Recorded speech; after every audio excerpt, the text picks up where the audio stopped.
Welcome to Rooted and Unwavering, a podcast and radio show which features leaders from all walks of life in conversations about courageous connectedness. How do we stay connected to our best selves, especially when we are challenged? What becomes possible when we truly stay committed to our own and others' greatness, also when we don't feel it? Join host Hilke Faber, transformational coach, facilitator, and award-winning author of Taming Your Crocodiles, and his guests as they explore leadership greatness in today's episode of Rooted and Unwavering. Well, welcome to Rooted and Unwavering, broadcasting live today from Phoenix and New Mexico, Santa Fe, around there. And I'm your host, Hilke Faber. In this podcast, we help leaders connect more deeply to their innate potential. This is our 28th episode. I'm so grateful to be with you today and with our guest today, Kelly Wendorf, the CEO of Equus. Kelly, how are you today?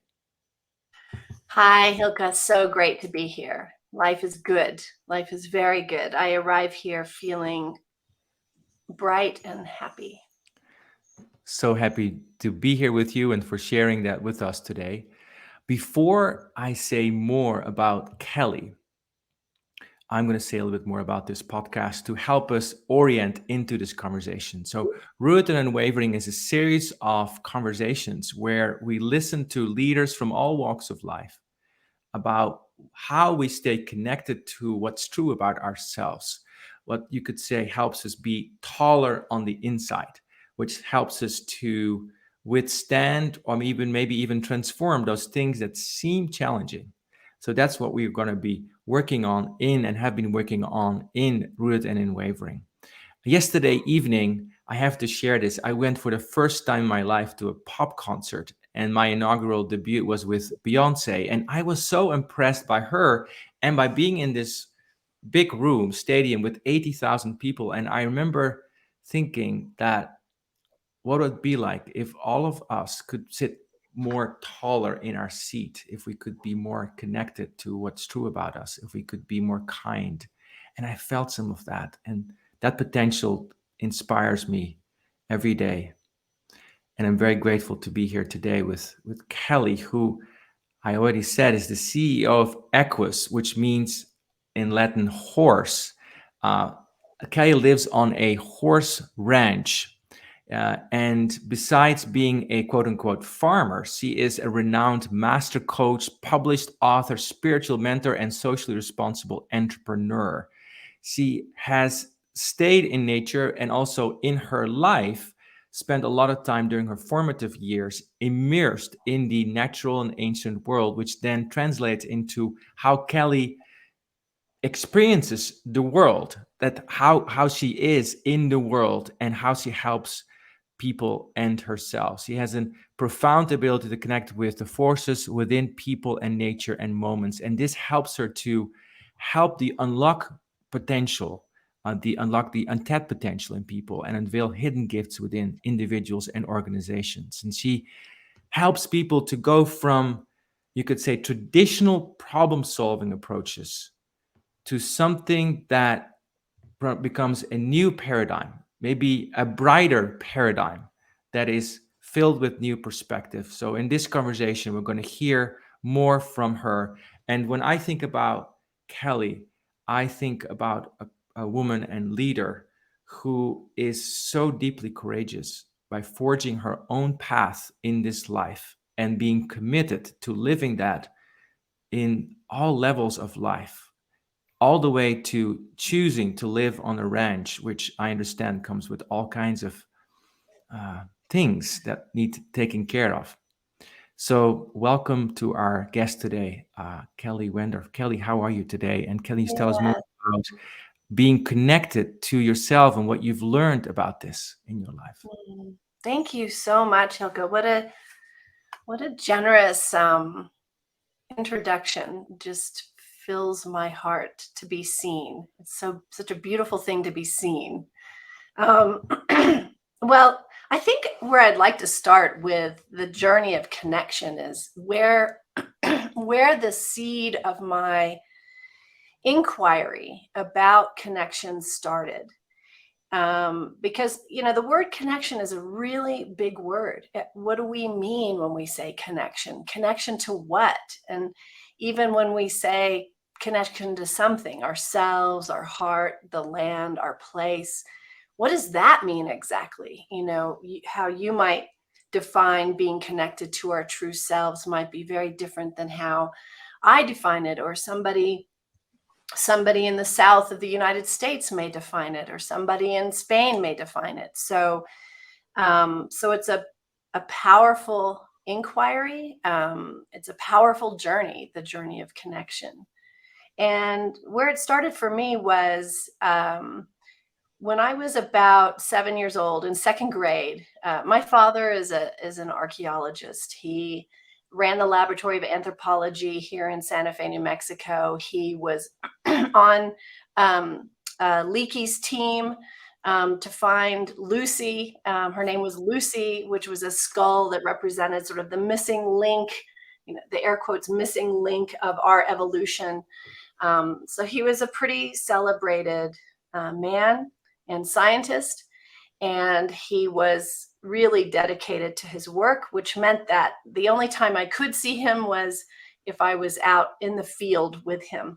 And when I was 7 years old, excuse me, I've got morning voice, my father met us in Ethiopia. And we were out there for, I think, a couple of months. My brother was very tiny, 4 years younger than me, so he was about 3. And my father was too busy to really look after us when we were out there. So he hired a Oromo warrior to be our bodyguard. The Oromo people are the indigenous people of Ethiopia and regions beyond that. They're still around today, but very, very marginalized. And this man's name was Kabata. And Kabata was, was pretty epic, his impression on me. The very moment I saw him walking towards me was a very powerful moment. He was very, very tall.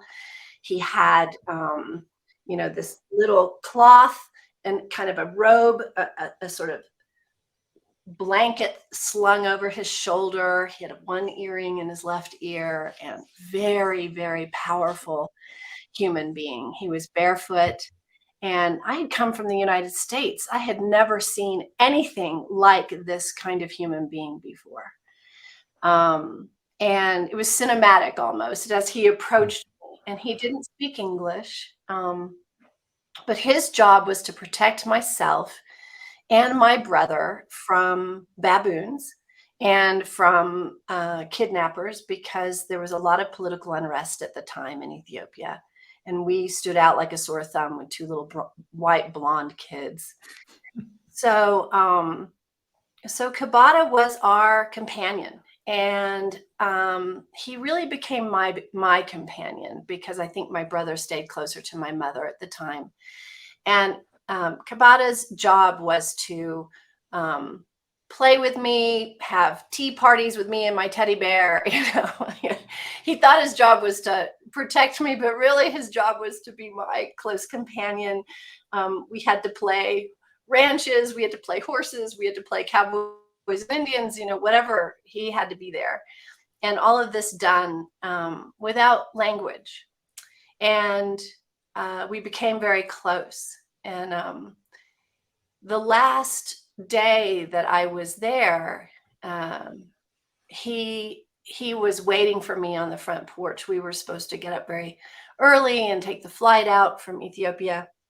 And it was still dark, and he was sitting and waiting for me. And I jumped into his lap because I was 7. I didn't realize that I wouldn't see him again. I didn't realize a lot of things back then.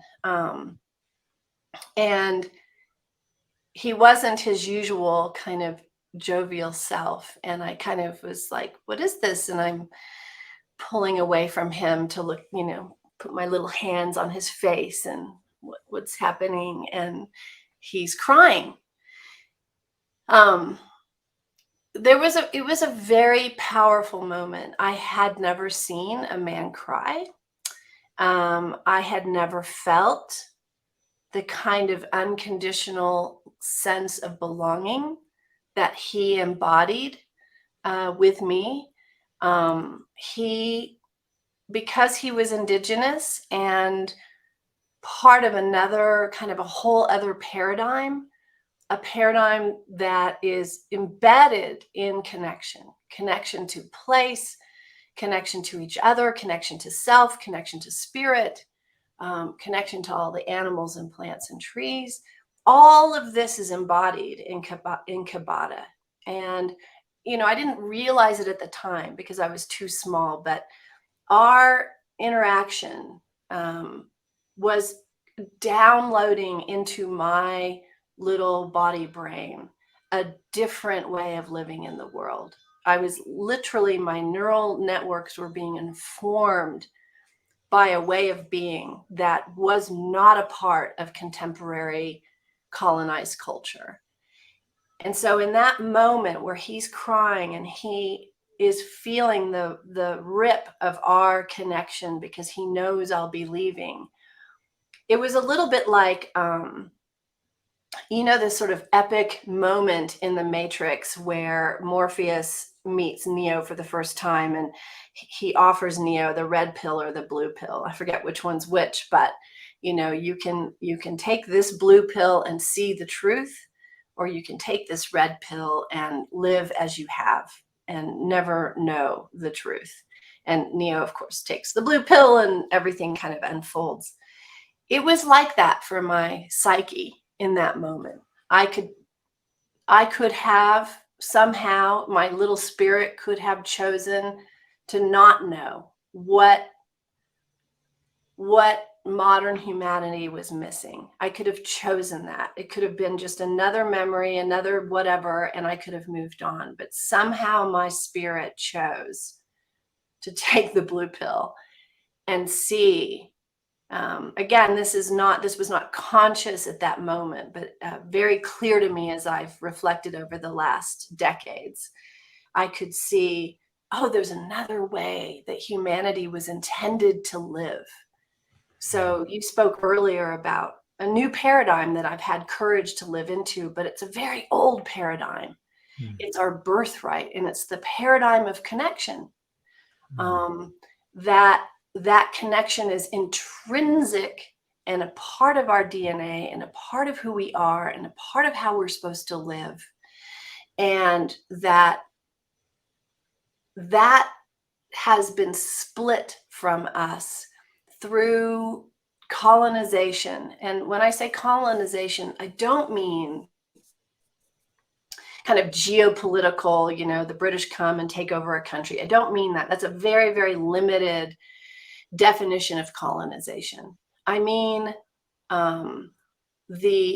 the pervasive view that we are separate from spirit, that we are separate from earth, that we are sort of isolated individuals. The pervasive view that our eyes tell us that I'm over here and you're over there and the tree is that thing over there. That is colonization. It's this existential split from what's simply true. So having had that experience that sort of, there's this way, and it's loving and sane and robust and fierce, and unconditional and absent shame, control, fear, isolation, loneliness, despair. Absent that,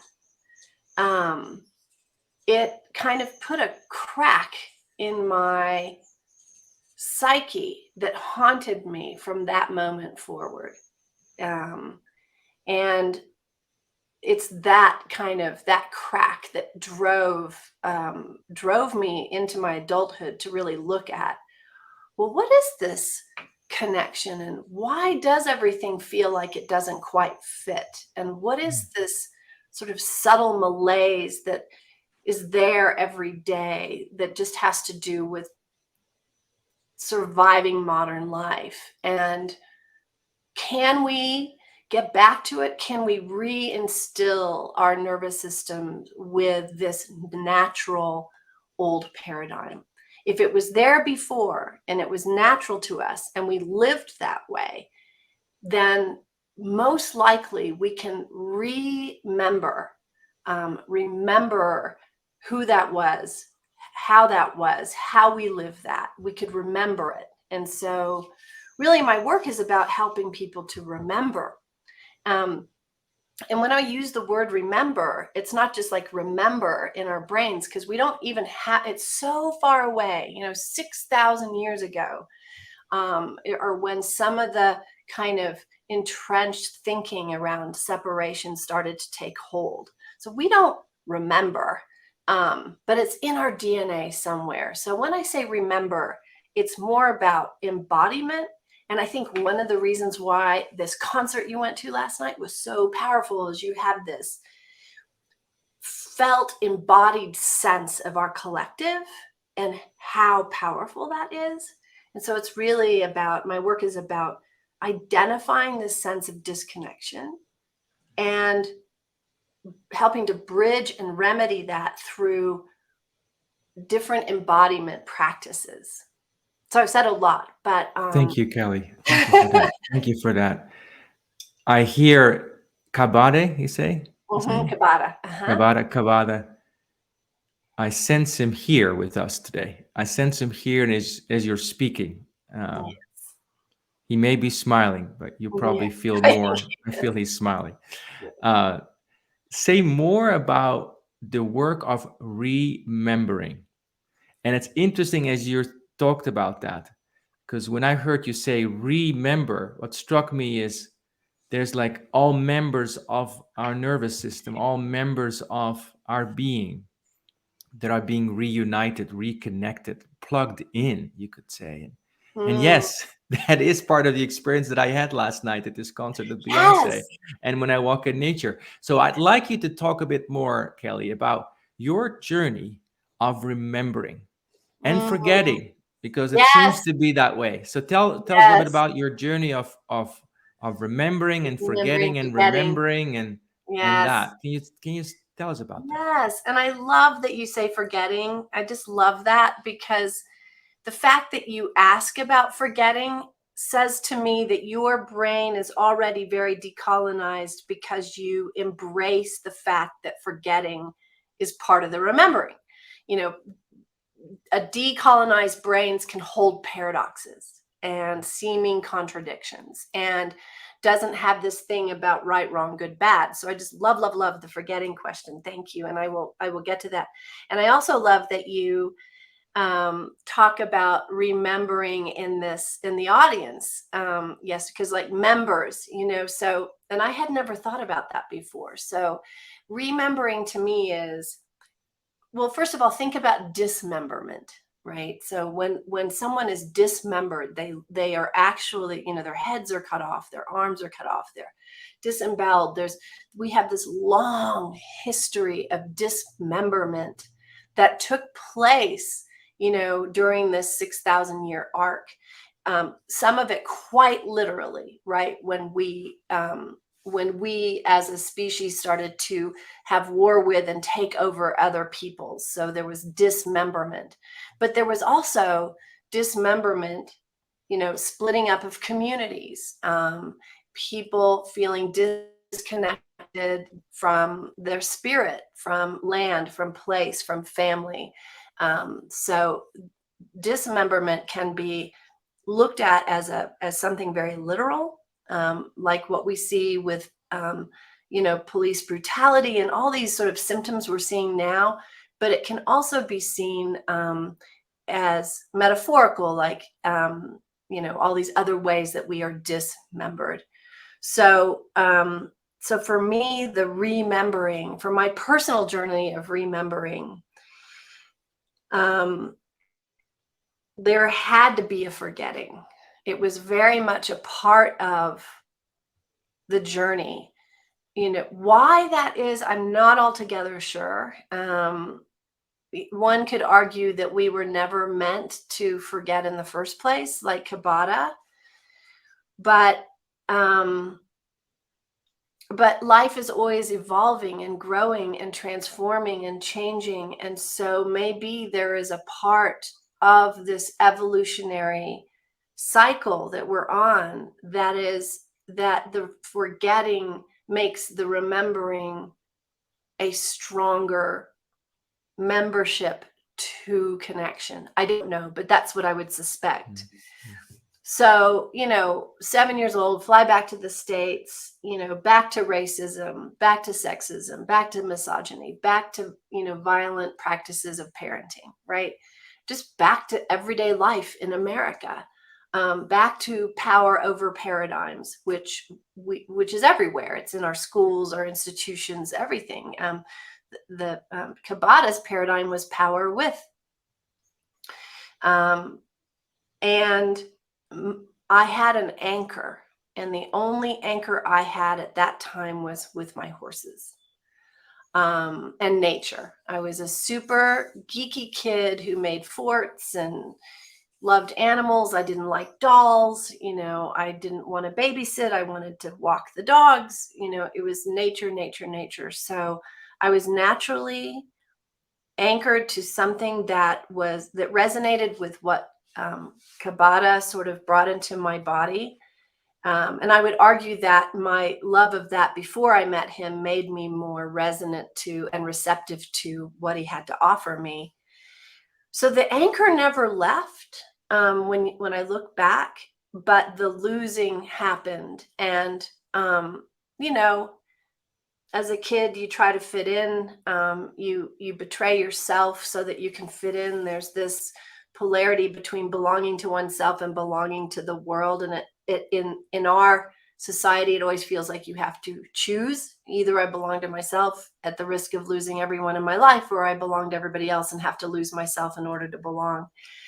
So there was a lot of kind of, trying to belong, and the awkwardness of middle school and high school, and the pain of not fitting in quite, because I had already seen so much. I had this very unconventional childhood, kept reinforcing a desire to keep trying to belong to something, but it wasn't what I needed to belong to. I didn't need to belong to the cheerleading group or whatever it was that just felt like even though I kept returning to the anchor, through nature, through backpacking, through horses, and thank God I never let go of that. There was a while where I would say I was most asleep. And that was when I was in college and just out of college, and trying to get a job. I had like some pretty high profile jobs that I did not deserve at 21 years old, So I was in the radio business. I was in the marketing. My boss was the former founder of MTV. It was a really intense, fast life. People had lines of Cokes on the table. I wasn't that person, but I was in it. And I was chasing what I thought I was supposed to chase very, very hard. And I'm a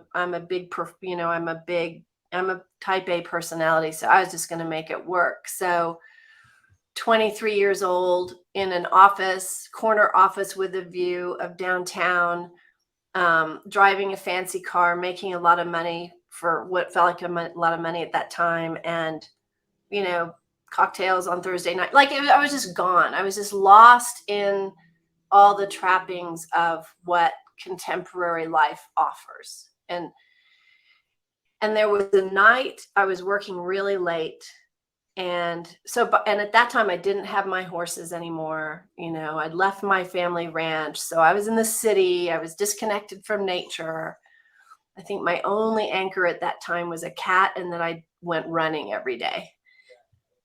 And I'm sitting in my office, and I'm looking out at the downtown skyline, and I'd just been hit really hard emotionally by my boss. And I just it just hit me. It was like I'd surfed to the end of the disconnection internet, and I saw it was just like if I kept going down that road, I would just be the living dead. I just knew it. And so fortunately for me, like the forgetting had at least the big forget. Now there was plenty of times later in my life where there was lots of forgetting and throwing away, just like, no, I'm not gonna forget this stuff. It's too hard or whatever. But yeah, that was a big moment. And fortunately I had a friend who knew me, and I called them up. It was like 8 p.m, and he just said, yeah, like if you really followed your heart, what would you do right now? And that was such a great question, because it was like I had to drop into something here that had been awakened a long time ago that still stirred. And it asked everything of me in that moment. It was quit your job, leave the city, move back to Santa Fe, start your own business, leave everything you know behind. You might go broke. You might be a bag lady. That's what it asked. But I didn't really have a choice, because I was getting sick and I was getting chronic fatigue and my hair was falling out and all this stuff was happening. And so, so I moved back to Santa Fe, and I got horses back into my life again. And I opened a riding school, and I had to work part-time as a gardener and in a dress shop to like pull it all together. And people thought I was crazy, and I lost a lot of friends. And, but my life started to feel more true. And just, from then on, the anchors got stronger, but the waves of forgetting, remembering, it's sort of like a song, right? Like there's pauses between the notes, and it was kind of like that. And I would say over time, forgetting, I have seen, provides powerful initiations, powerful waking up, invaluable lessons. It re-strengthens my devotion to living a life of connection. And every day I'm tested. This ranch is a living expression of my fidelity to connection. And every day something shows up. You sure you want this? Are you sure? Are you sure? It's getting really scary now. Are you sure you want to keep going here? It's like a love affair, and you have to commit, not because of what it's going to give you, but because it's just true.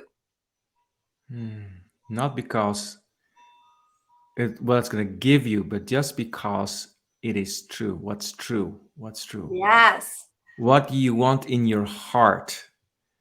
And that was a marking in your forgetting that seemed to have happened when your friend was talking to you like that. And then your fidelity to what you are in love with, to Kabade's initial remembering of you. And I'm seeing in you the archaeologist of your father. We're digging into what's true about humanity, about you, about what's here, and being willing to risk everything, taking your kids to Ethiopia. That's pretty crazy, for the conventional mind. And it sounds to me like he had to do that. And I feel the same thing in you. You had to do that, like leave the city. By the way, which city were you leaving? I'm just curious. It was Dallas, Texas. Texas, great. Yeah. I'm laughing because as a kid, I used to watch Dallas, the series. And actually, I remember thinking about forgetting and remembering. I remember visiting the ranch where it was videoed. And this ranch looks so big on the TV screen. And actually, when you visit it, it's all miniature. It's all about optical delusion. Yeah. And when I hear about your story, it feels like you stepped through that optical delusion in a way, and you helped to you let yourself see what was true, and then ready to give it all. They're ready to give it all. And I want to explore this more with you, this fidelity to truth, how you inspire yourself into that? And how do you help others, first of all, remember what's true about them? And then thinking about how do you kindle that fidelity? Because it requires fidelity in the candy store of modern life that pulls us Yes. into all kinds of trappings, as you use. Yes. I love the word trappings that you use, lots of trapping. We're going to take a break in a moment. And after the break, we're going to explore this more. This how do we fall in love with what's true? And then what's happening with our fidelity to that and the giving to that? And how can we apply it as leaders? Because not all of us are going to be living on horse ranches in Santa Fe. Right. There's people Right. who live in Manhattan, or they live in Dallas, or they live in Phoenix or San Francisco or Amsterdam or Zimbabwe somewhere, right? We're Right. going to be living in different places. So we're going to explore this a bit more after the break. Wonderful. I've been having a delightful conversation with Kelly Wendorf so far, of our CEO of Equus, in our 28th episode of Rooted and Unwavering, celebrating what is true and how do we root ourselves into that. See you after the break.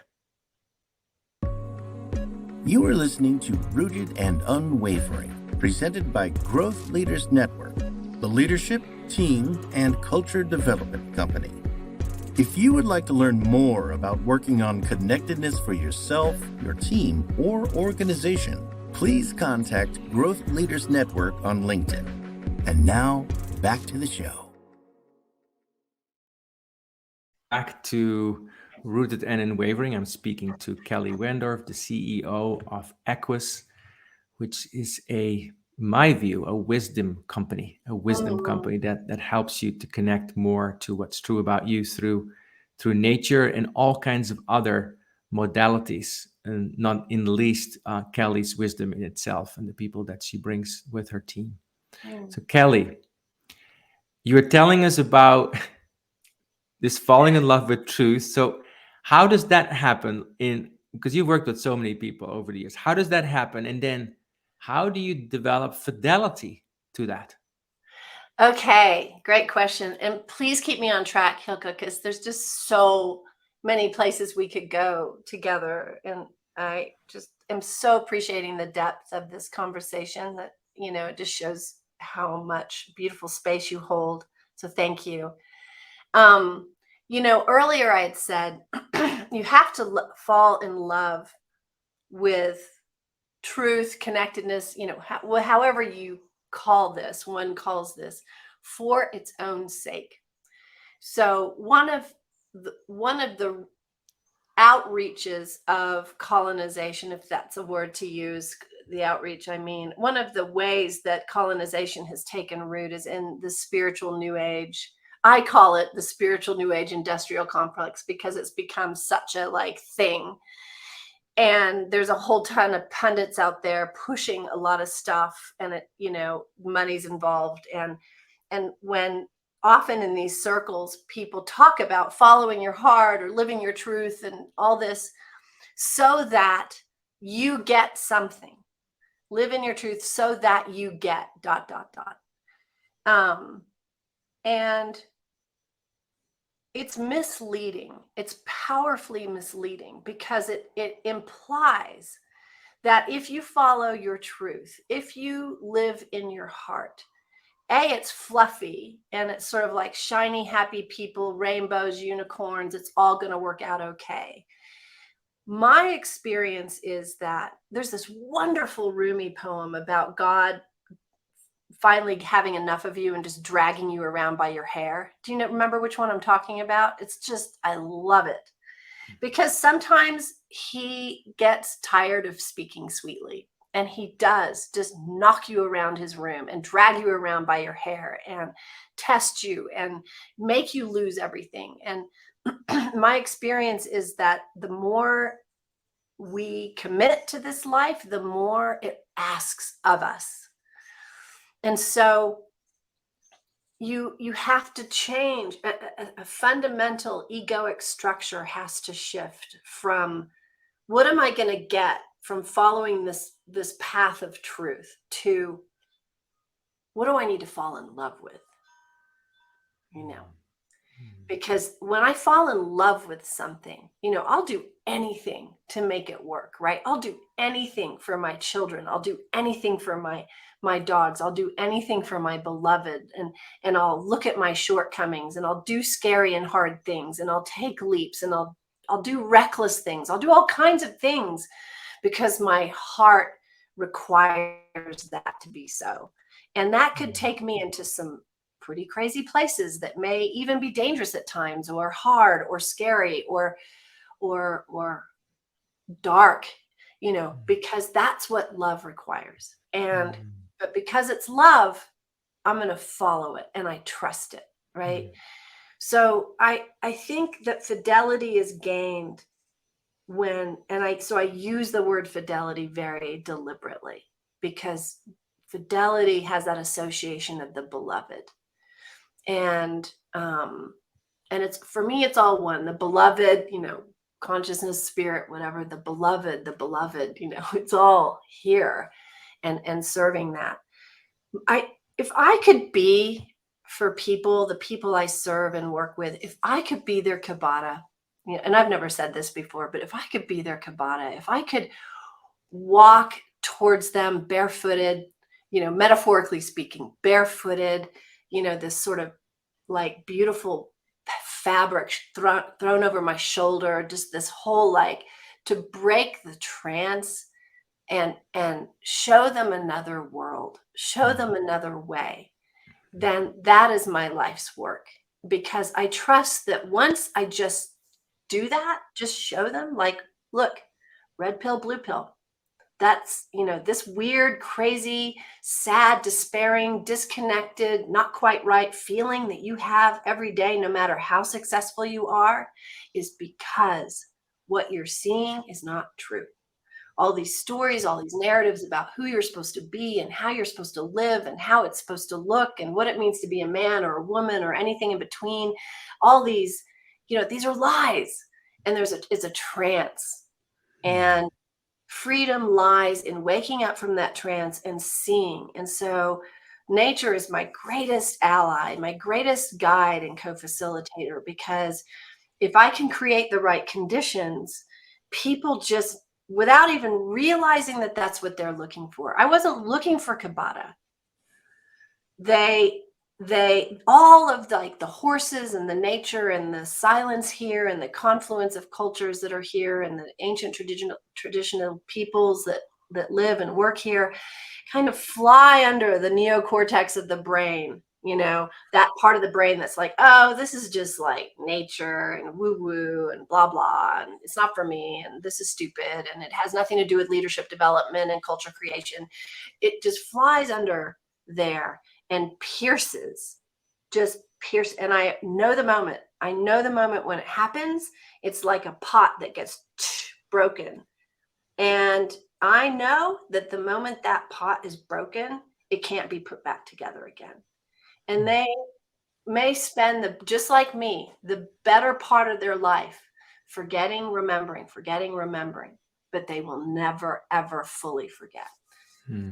So that's my job. And then, people will work with me for a long time.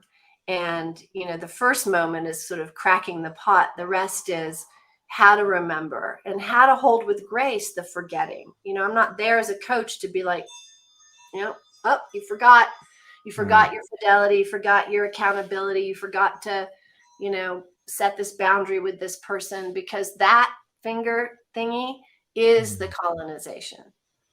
And I don't want to perpetuate what is a lie.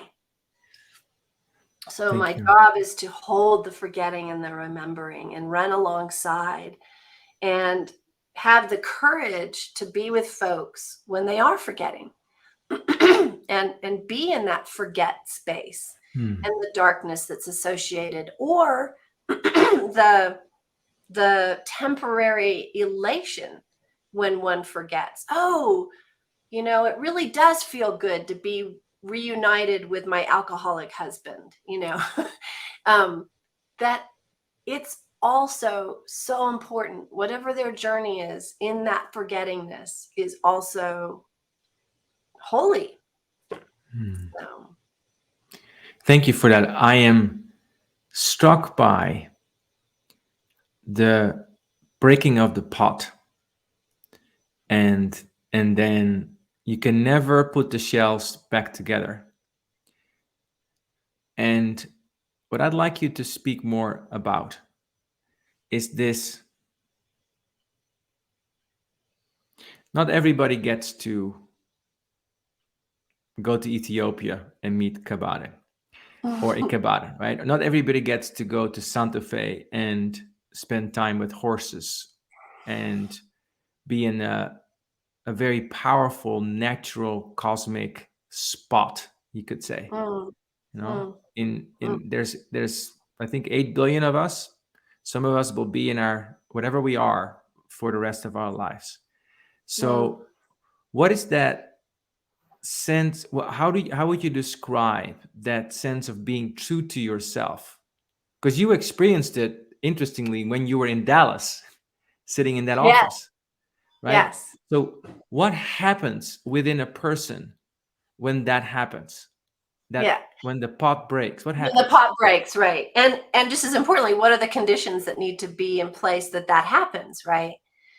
So part of this is, I don't mean this as a, cheap way out, but part of this is mystery and grace, and part of this is mystery and grace, and part of this is the pot cracking can happen when you listen to some amazing piece of music, right? The pot cracking can happen when you give birth to a child, or you lose somebody prematurely to death. It can happen really anywhere. It doesn't have to happen in this kind of romantic, out in Ethiopia in the mountains of Santa Fe kind of thing. It can, so yeah. So you want to look for it anywhere that it can happen in your life. Yes. And the remembering, or the way we tend to this fidelity, for me, is nature, horses, mountains. But maybe it's music, maybe it's dancing, maybe it's, you're a producer of music, and there's this like unbelievable connection that you feel when you've just got just the right kind of things blended so that the right sound happens.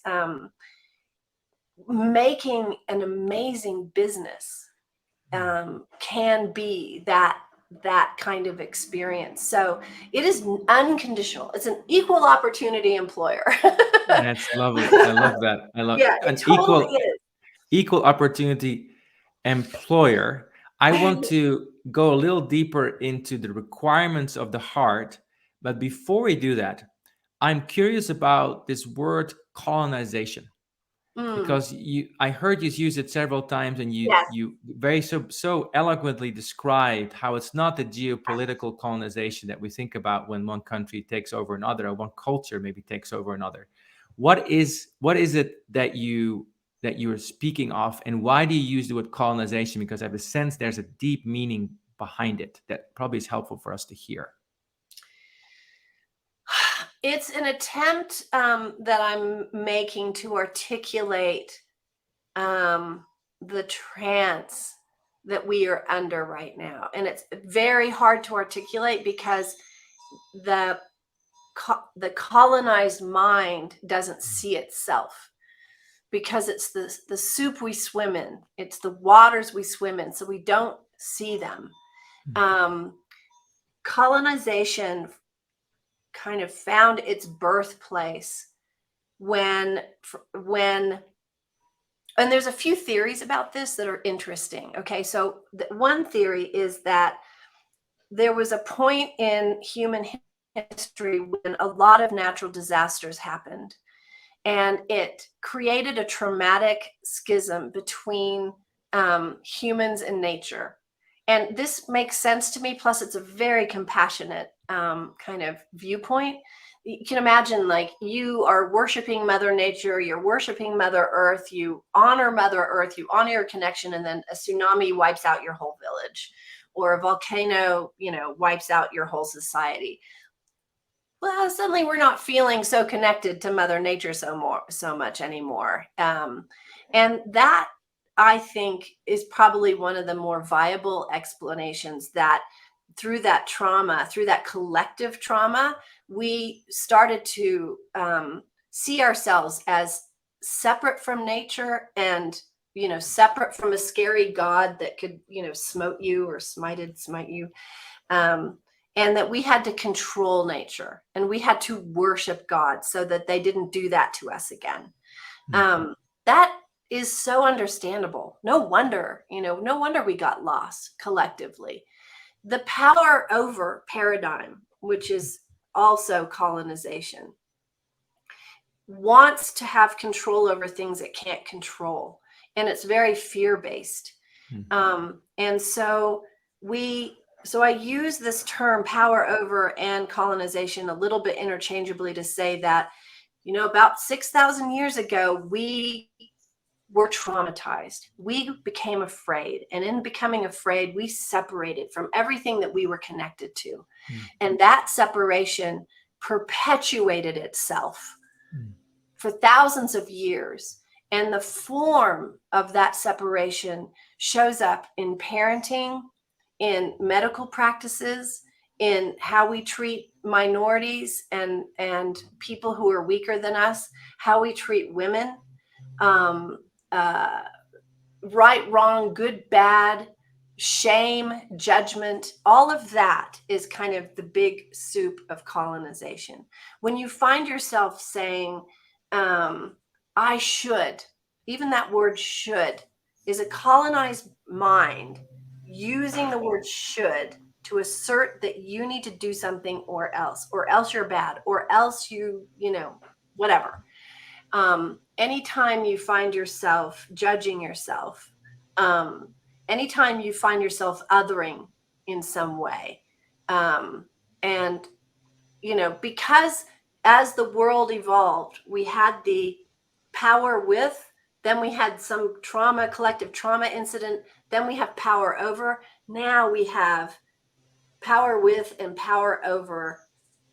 We're at that point where the two are sitting next to each other. And so I use colonization because if we keep choosing this paradigm of power over, we're not long here. We just aren't. And so we're at this choice point, and I want to lift up that all the things that cause us pain and suffering, and I don't mean like the normal pain of losing a loved one. I mean pain and suffering that is unnecessary because we're entertaining narratives about who we should or shouldn't be and where we do and don't belong. It isn't necessary and isn't true. And so if we can do that, then we can give more energy to the power with paradigm that does live in our bodies, because it's what's natural, right? It's what's natural. It's what's natural. And yet it is a choice, because those two things, power over and power with, live alongside in our mind. And in the colonized mind, it's the power over paradigm that covers the power with paradigm, the power with knowing, the truth knowing. At least that's how I understand what you're saying in part. I'd like to make this very practical also, because I know some of our listeners, many of them are leaders of teams or businesses. And I would love for you to speak to, how does one as a leader of a team apply this? Love it. How does one apply this? And, one of my favorite spaces and deliberate spaces to work is in the corporate sector with senior level leaders, because they wield so much influence in the world. A man named Arie de Goos, who was the senior marketing director of Royal Dutch Shell, I believe in the 1950s, he wrote a book called The Living Company. And the book is all about how do we create organizations that thrive and do good in the world? And he posits that organizations are living organisms, because just like people are made up of molecules and cells and, living cells, which makes up a human, then by extension, lots of humans in an organization makes a living company. So I love that kind of framework of looking at your organization as a living company, as a living organism. How do you, just like the question, how do I lead my own life so that it is in alignment with power, with values?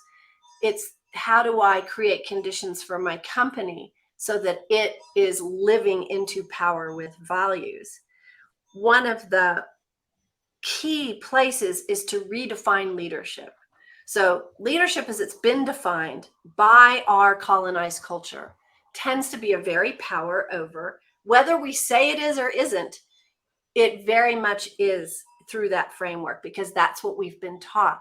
Leadership has been taught through military structures and war structures. And so our minds naturally associate leadership with power over. I'm going to have dominance over, influence over these others. And we haven't had models to teach us what real leadership is. If you look to leadership from 3.8 billion years of evolutionary intelligence, the natural world, you see that leadership is not power over. A lot of the things we see in the natural world, like with animals, and we see, kind of sparring happening with animals, that's not leadership. That's mating. That's breeding. That has nothing to do with leadership. Leaders are the ones who care the most and who are the most present. And I want to say that again.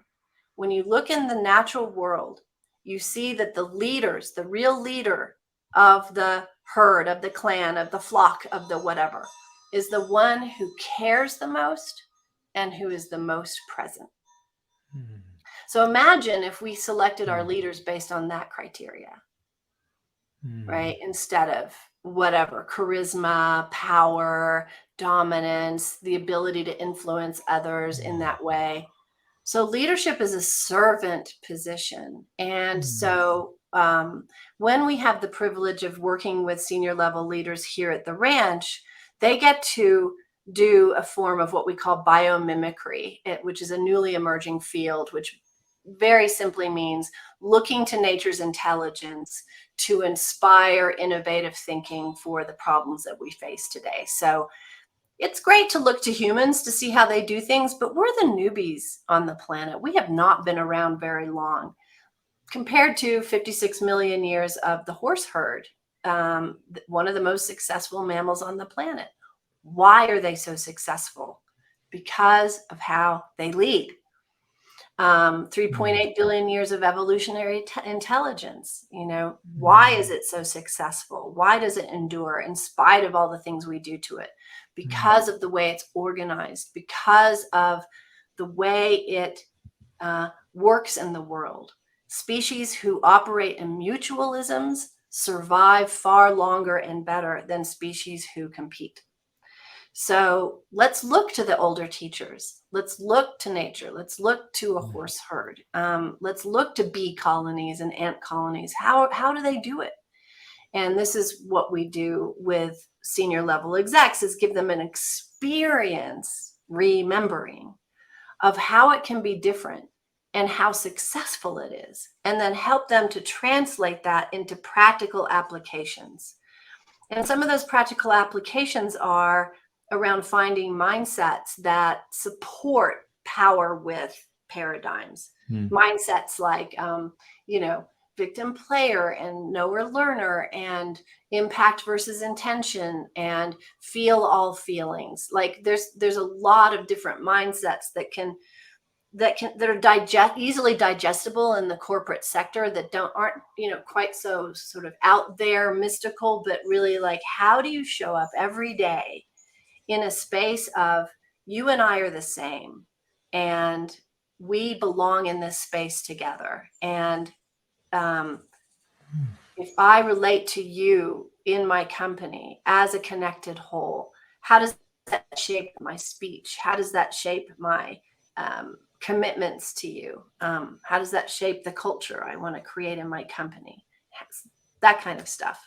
So we have a wonderful class that we teach called Assertiveness for Empaths, and it's changed the name. Now we call it Assertiveness for Life and Leadership. And it's about how we articulate ourselves and empower others to articulate themselves in a power with way that is mutually empowering for both parties. And it's basically decolonizing our brains for success. Love this. I Yeah. love this. Decolonizing. Our I'm brains. hearing about biomimicry. I hear about Kabaddi. I hear about 56 million years of horse species that can teach us something. So we are amazingly getting to the final parts of our conversation today, Kelly, which I've so deeply enjoyed. I'd like you to reflect as you think about what you'd like listeners to walk away with. You spend so much time with the horses. I have to ask you this question. I have to ask it. If the horses could have a voice and they could speak in our language, what would they say to us? Well, that's such a great question. First of all, I think they would say you are more beautiful and powerful and wanted than you ever imagined and needed. And they would say, just be here. Just be here right now in this moment. Beautiful. Just be here right now in this moment. And I love in this conversation that the requirement for a leader, in a power with leader, is presence and care. Yeah. Being here with. And how pervasive the forgetting is and how enlivening the remembering is. And the choices that we have and the fidelity that we have once we remember a little bit, to stay true to our remembering. So any final words you'd like to say, Kelly, as we close our conversation? My heart is full. Thank you.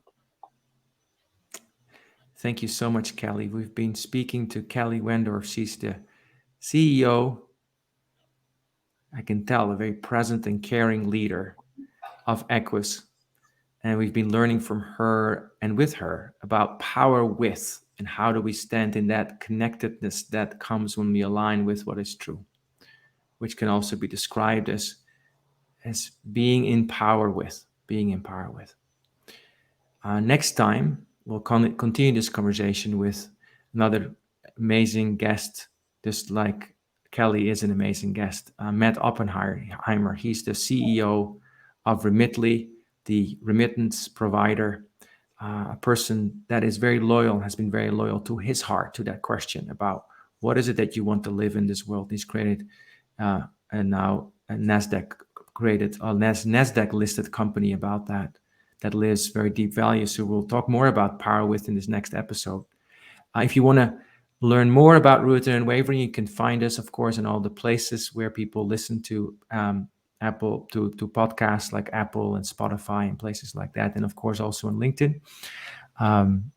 This was our 28th episode. You've been listening to Rooted and Unwavering, where we help leaders connect more deeply to their innate potential.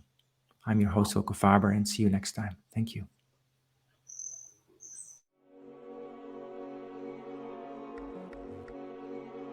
Thank you for joining us in today's episode of Rooted and Unwavering, leadership conversations about courageous connectedness, presented by the leadership development company, Growth Leaders Network.